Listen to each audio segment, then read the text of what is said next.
Hi there. Today we're going to be talking about how to not let fear get in your way. And I'll be sharing two different strategies that are really helpful for moving forward when you feel afraid.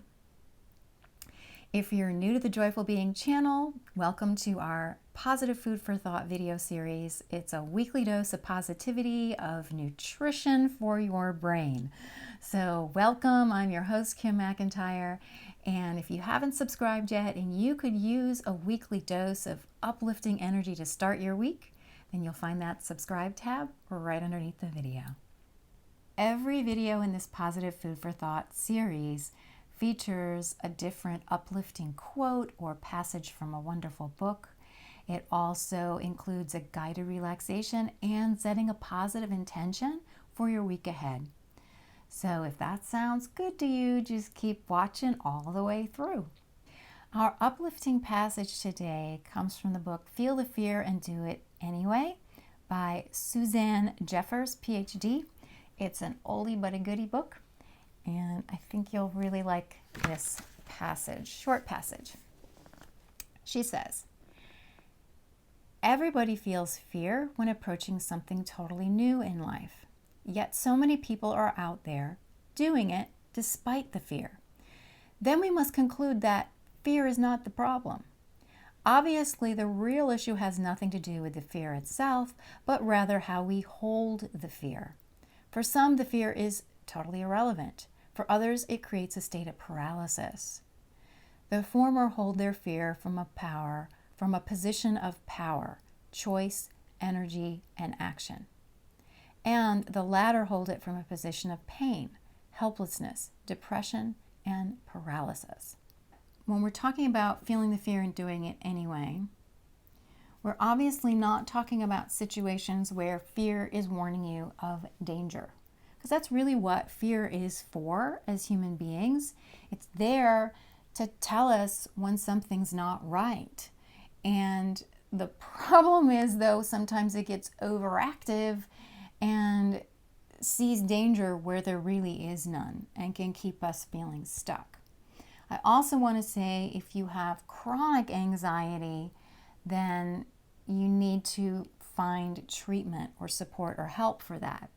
The suggestions that I'm going to be giving you can also help you too if that's you, but you also need probably more than just these two strategies that I'm about to talk about. Now, sometimes what people do when they say, "I'm going to overcome a fear," is just try to push themselves through it and past it. And that might get them through one particular situation, but doesn't mean that they've healed the fear.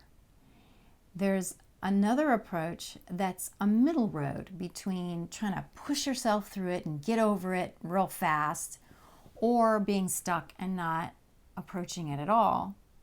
And that middle road involves taking consistent baby steps. Both the consistent part and the baby steps part are important, because taking one baby step, while fine, it counts, every step counts, it's not going to get you over the fear.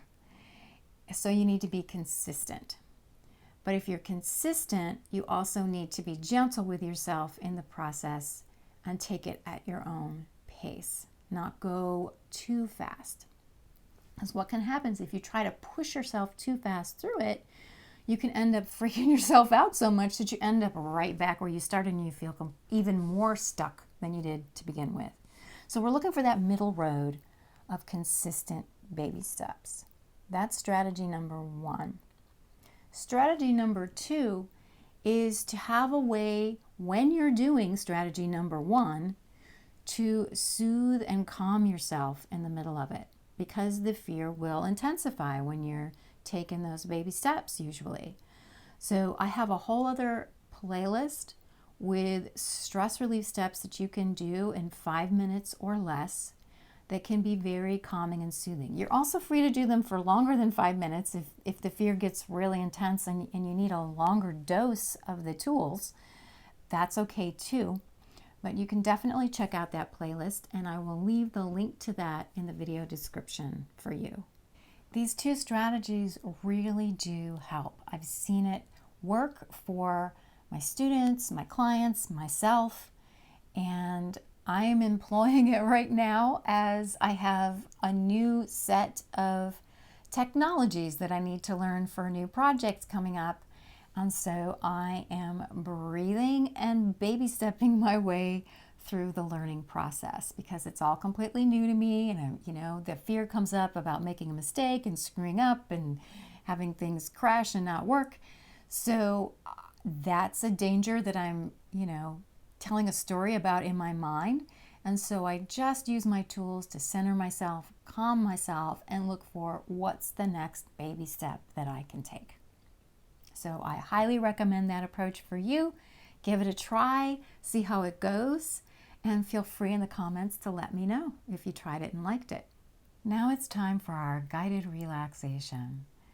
If you're in a place where it's okay for you to close your eyes, then feel free to do that now.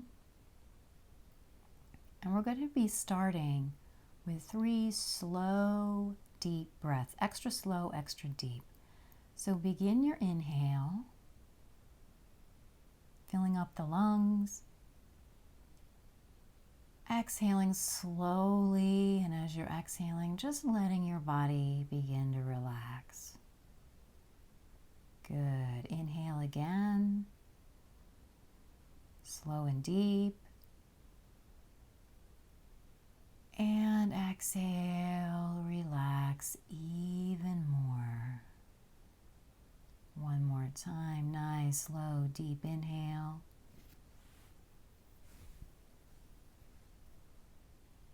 And exhale, letting go of tension, letting your body relax. And now just let the breath be nice and easy and relaxed.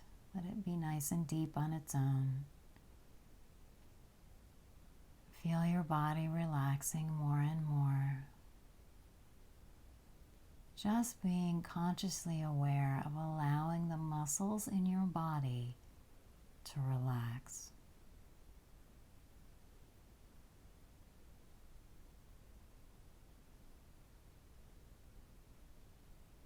And now think of a baby step that you would like to take on an issue that has some fear for you.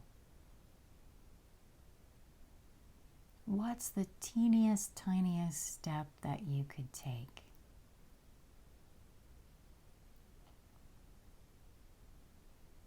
Let yourself think of that and then ask yourself, is there an even smaller step than that I could take?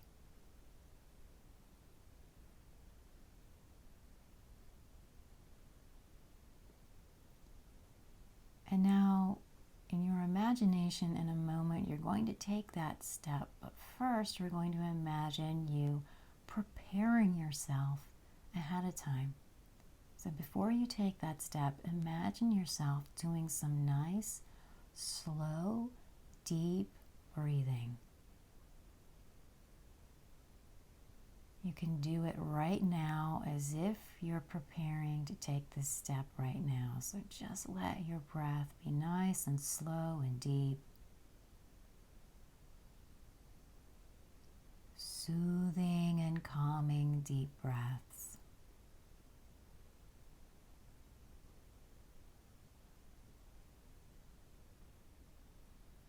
And from this calmer, more centered space, imagine yourself taking that baby step.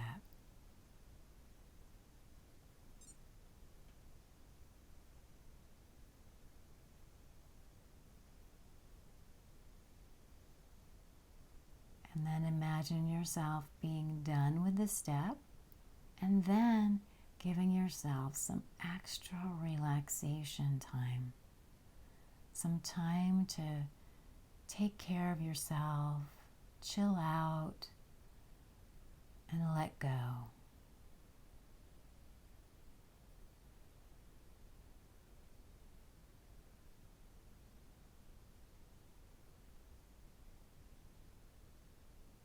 Good.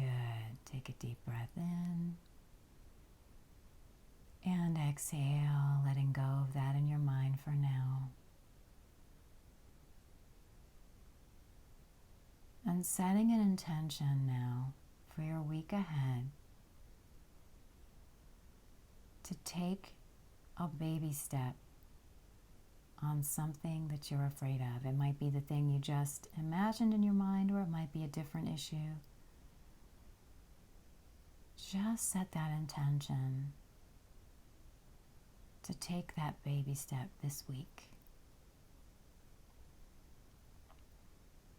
Take a nice deep breath in. Exhale and very gently open your eyes. Welcome back. So you'll notice in that guided relaxation, the little imagination journey, we built in some deep breathing or some stress relief tool beforehand, and some self-care and some relaxation time afterwards. And knowing that in the middle there could be fear, so we want to build in some self-care on either side of it. So I guess that would be a bonus strategy number 3. So our 3 strategies are: take baby steps, have some soothing, calming tools that you can use to get yourself through it. And I mentioned I will leave that video link for you below. And step 3 is build in some stress relief and self-care before and after your baby step. Doesn't have to be a long time, but just build a little in there and acknowledge yourself for being willing to take that baby step. And like I said, one baby step counts. Every step counts. After that, see how that goes. But then after that, you may want to have a plan in place to continue a series of baby steps to truly make it so that you are healing that fear, and in the process giving yourself a sense of freedom and satisfaction and maybe even enjoyment in something that you used to be afraid of. So I invite you to check out the video description for that link and for other resources. And I also invite you to come on back next week and every week for a positive dose of wonderful, uplifting thought to start your week. Have a beautiful week ahead and see you later.